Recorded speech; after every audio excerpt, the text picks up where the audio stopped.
Assalamualaikum warahmatullahi wabarakatuh. Perkenalkan, kami dari kelompok 10. Kami akan menjelaskan materi tentang Fikih Madrasah Aliyah kelas 10 semester 1 bab 2 mengenai pengurusan jenazah dan hikmahnya dalam bentuk video. Langsung saja, materi akan disampaikan oleh Saudari Hanif Hidayah, Saudari Almas Adibah, dan saya sendiri Diki Ardiansyah. Ya, langsung saja mari kita sama-sama simak videonya. Check this out. Assalamualaikum warahmatullahi wabarakatuh. Selamat pagi anak-anak semua. Kita bertemu lagi di mata pelajaran fikih kelas 10. Kali ini kita akan memasuki bab 2 dengan tema pengurusan jenazah dan hikmahnya. Manusia akan menempuh dua bentuk kehidupan, yakni kehidupan di dunia dan kehidupan di akhirat. Kehidupan di dunia adalah kehidupan yang kita jalani saat ini, dan kehidupan kedua yakni kehidupan akhirat. Arti dari akhirat ialah panjang, dan memang kehidupan akhirat adalah kehidupan yang panjang. Lalu, apa sebenarnya kematian? Mati adalah kesempurnaan. Setiap orang pasti akan merasakan kematian. Baik anak-anak, di sini ada ilustrasinya. Yang pertama itu ada saat sakaratul maut, dan yang kedua proses pengurusan jenazah. Sakaratul maut, gejala mendekati saat kematian atau ketika manusia akan mengalami kematian atau sakaratul maut. Maka, ia akan menunjukkan berbagai gejala seperti dinginnya ujung-ujung anggota tubuh, rasa lemah, kantuk, dan kehilangan kesadaran. Dan hampir tidak dapat membedakan sesuatu, dan dikarenakan kurangnya pasokan oksigen dan darah yang mencapai ke otak. Ia menjadi bingung dan berada dalam keadaan delirium atau gangguan mental yang ditandai oleh ilusi, halusinasi, ketegangan otak, dan kegelisahan fisik. Dan menelan air liur menjadi lebih sulit, serta aktivitas bernafas lambat. Penurunan tekanan darah menyebabkan hilangnya kesadaran, yang mana seorang merasa lelah dan kepayahan.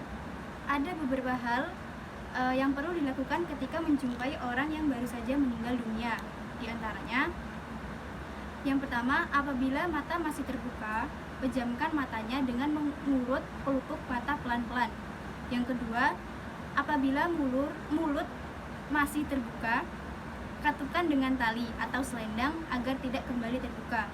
Dan yang ketiga, tutuplah seluruh tubuh jenazah dengan kain sebagai penghormatan. Selanjutnya ada proses pengurusan jenazah. Istilah jenazah berasal dari bahasa Arab yang berarti mayat, dan dapat pula berarti usungan beserta mayatnya. Seorang muslim yang telah meninggal dunia harus segera diurus, tidak boleh ditunda-tunda kecuali terdapat hal-hal yang memaksa, seperti menunggu visum dokter, menunggu keluarga dekatnya, dan lain sebagainya. Mengurus jenazah hukumnya fardu kifayah, artinya jika dalam suatu daerah terdapat orang yang meninggal dunia, maka orang Islam di daerah tersebut wajib mengurus jenazahnya. Namun, jika tidak seorang pun di daerah tersebut melaksanakannya, semua orang Islam di daerah tersebut berdosa. Selanjutnya yaitu kewajiban mengurus jenazah. Kewajiban orang Islam terhadap saudaranya yang telah meninggal dunia adalah: yang pertama, memandikan jenazah, mengkafani jenazah, mensolati jenazah, dan menguburkan jenazah. Di sini bisa kita lihat peta konsepnya. Yang pertama itu memandikan jenazah, yang kedua mengkafani jenazah, yang ketiga mensolati jenazah, dan yang keempat menguburkan jenazah. Untuk yang pertama yaitu memandikan jenazah. Memandikan jenazah adalah membersihkan dan mensucikan tubuh mayat dari segala kotoran dan najis yang melekat di badannya. Jenazah laki-laki dimandikan oleh laki-laki, seperti yang ada di contoh ya. Dan jenazah perempuan dimandikan oleh perempuan, kecuali suami istri atau mahramnya. Yang berikutnya adalah ketentuan dan tata cara memandikan jenazah. Di sini yang pertama ada syarat jenazah yang dimandikan, yaitu beragama Islam, tubuh atau anggota badan masih ada, jenazah tersebut bukan mati syahid. Yang kedua, yang berhak memandikan jenazah yaitu jenazah laki-laki yang memandikan laki-laki dan sebaliknya kecuali suami atau istri. Jika tidak ada suami atau istri atau mahram, maka jenazah ditayamumkan. Jika ada beberapa orang yang berhak, maka diutamakan keluarga terdekat dengan jenazah. Yang selanjutnya yaitu cara memandikan jenazah. Yang pertama, ambil kain penutup dan gantikan dengan kain basahan sehingga auratnya tidak terlihat. Langkah selanjutnya, mandikan jenazah pada tempat yang tertutup. Kemudian pakailah sarung tangan dan bersihkan jenazah dari segala kotoran. Terus ganti sarung tangan yang baru, lalu bersihkan seluruh badannya dan tekan perutnya perlahan-lahan jika jenazah tidak hamil. Selanjutnya, tinggikan kepala jenazah agar air tidak mengalir ke arah kepala. Selanjutnya, masukkan jari tangan yang telah dibalut dengan kain basah ke mulut jenazah, gosok giginya dan bersihkan hidungnya. Kemudian, wudukan seperti wudu untuk sholat. Langkah selanjutnya yaitu siramkan air ke tubuh yang sebelah kanan dahulu, kemudian ke sebelah kirinya. Kemudian, mandikan jenazah dengan air sabun dan air mandinya yang berakhir dicampur dengan wangi-wangian. Selanjutnya, perlakukan jenazah dengan lembut ketika membalik dan menggosok anggota tubuhnya. Kemudian, memandikan jenazah 1 kali jika dapat membasuh ke seluruh tubuhnya. Itulah yang wajib. Sunahnya, mengulangi beberapa kali dalam bilangan ganjil.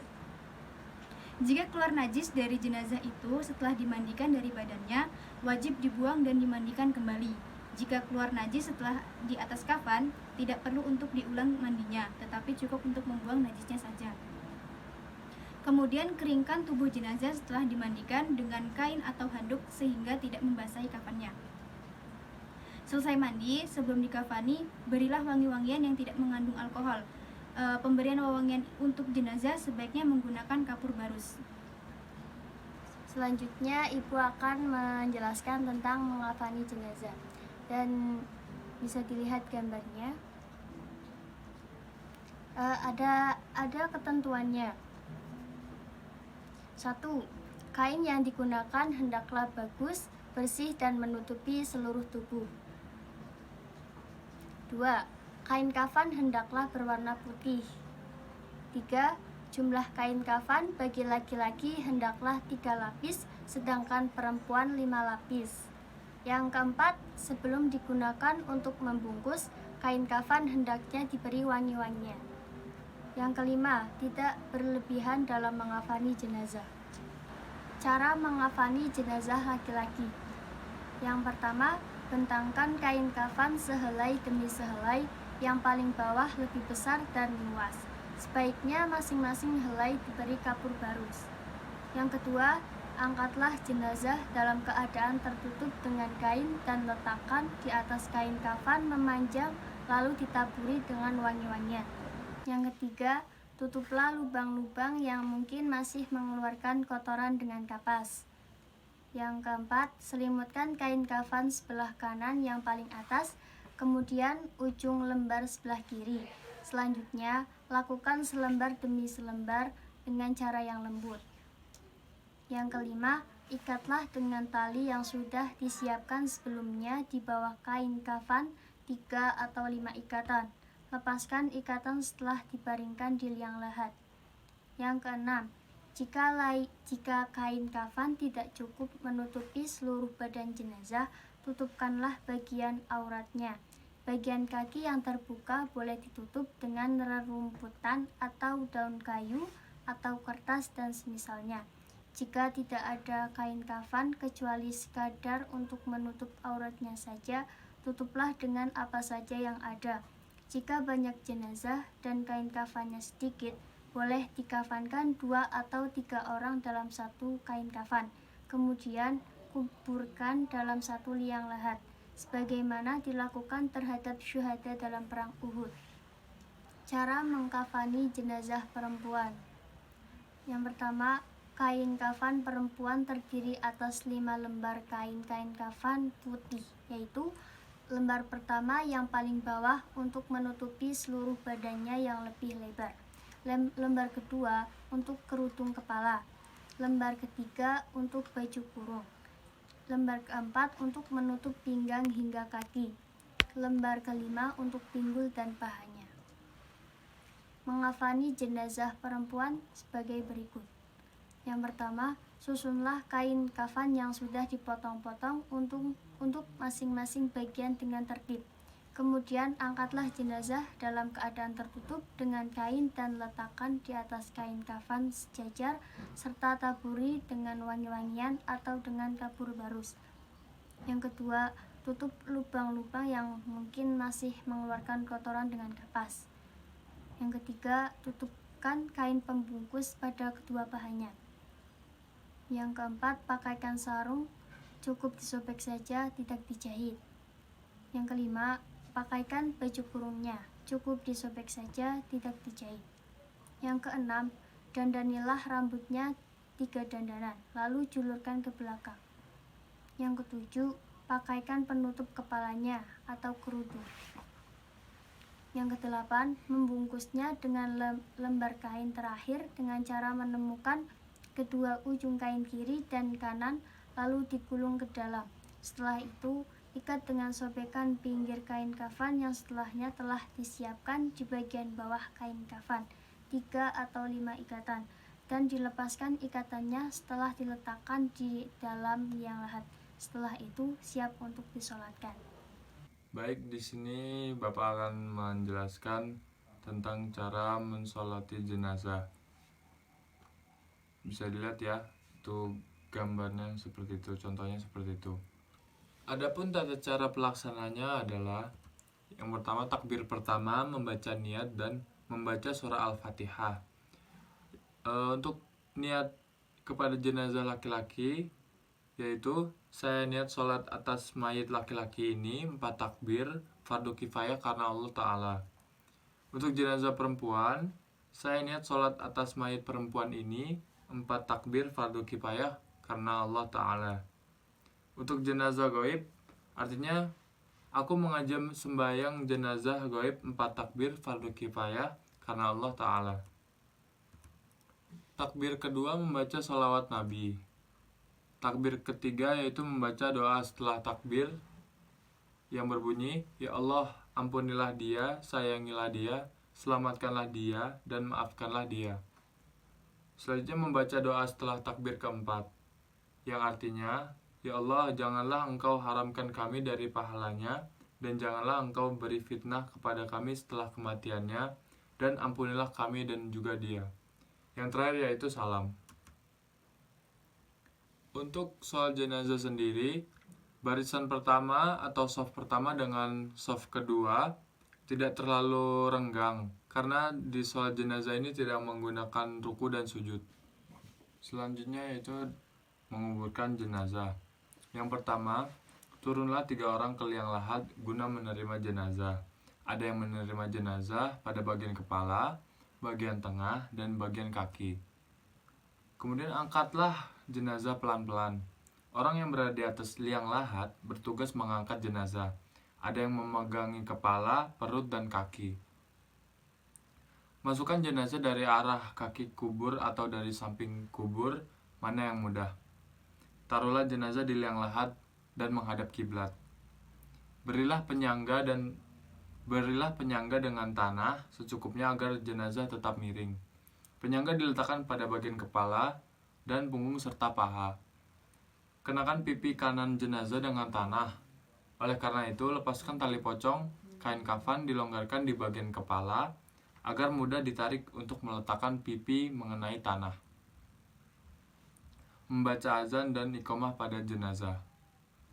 Selanjutnya, tutuplah liang lahat dengan papan kayu atau yang lain. Hal itu dimaksudkan agar apabila ditimbun, badan jenazah tidak terhimpit dengan timbunan.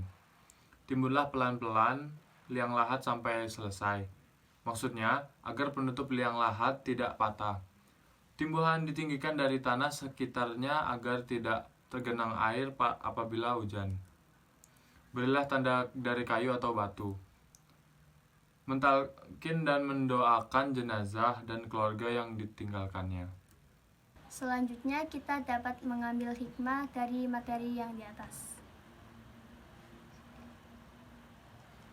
Yang pertama, Kedudukan manusia walaupun sudah meninggal dunia di hadapan Allah tetap makhluk yang mulia, yang wajib diberi penghormatan dan tetap diperlakukan sebagai manusia yang masih hidup, bahkan perlakuan itu tetap berlaku walaupun mayat sudah dikuburkan.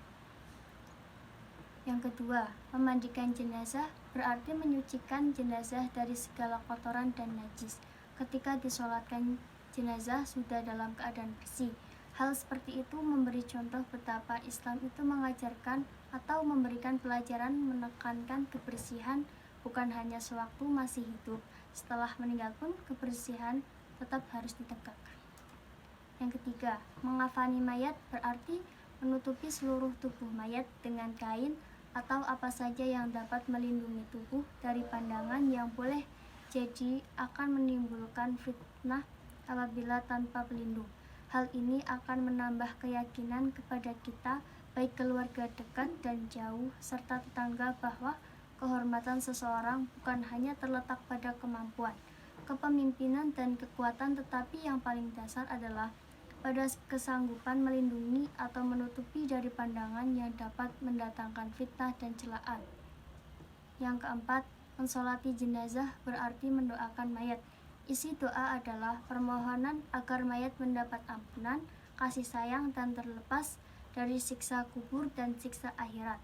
Ini menunjukkan betapa tinggi nilai persaudaraan Islam, sehingga melihat seorang muslim meninggal tidak rela saudara muslim mendapat musibah atau cobaan.